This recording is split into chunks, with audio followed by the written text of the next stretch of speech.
ध्यान से सुनिए। बहुत प्राचीन समय की बात है। पवित्र भूमि नैमिषारण्य में अनेक ऋषि मुनि एकत्र हुए थे। उनके मन में एक गहरी चिंता थी। उन्होंने देखा कि कलयुग आ चुका है, जहां मनुष्य अधीर है, क्रोधी है और अपने जीवन के उद्देश्य को भूलता जा रहा है। तब उन सभी ऋषियों ने एक स्वर में पूछा, हे महात्मन, इस कलयुग में मनुष्य कैसे उद्धार पाए?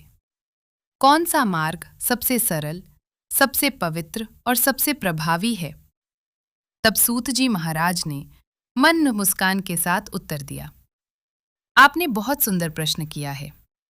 इसका उत्तर स्वयं श्रीमद् भागवत है और यहीं से आरंभ होती है अमृतमयी कथा।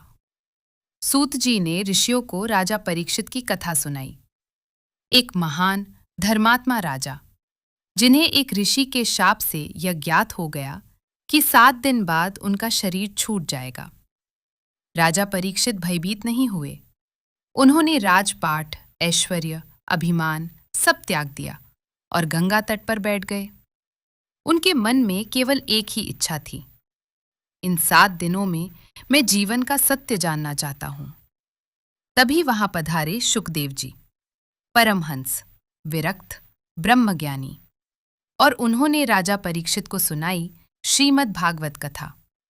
ऐसी कथा जो मृत्यु के भय को भी भक्ति में बदल देती है। श्रीमद् भागवत कोई साधारण ग्रंथ नहीं है। यह भगवान का सजीव स्वरूप है।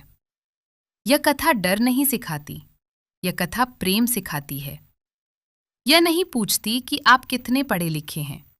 यह केवल पूछती है, क्या आपका हृदय निर्मल है?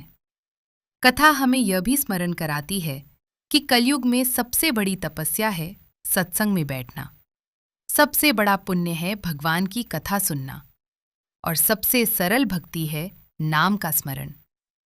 प्रथम दिवस की कथा हमें तैयार करती है।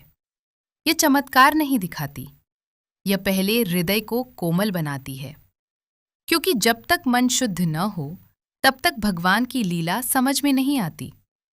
और कथा का यही संदेश है, भगवान दूर नहीं है, बस हम ही उनसे दूर हो गए हैं। भागवत हमें फिर से उनसे जोड़ने आई है।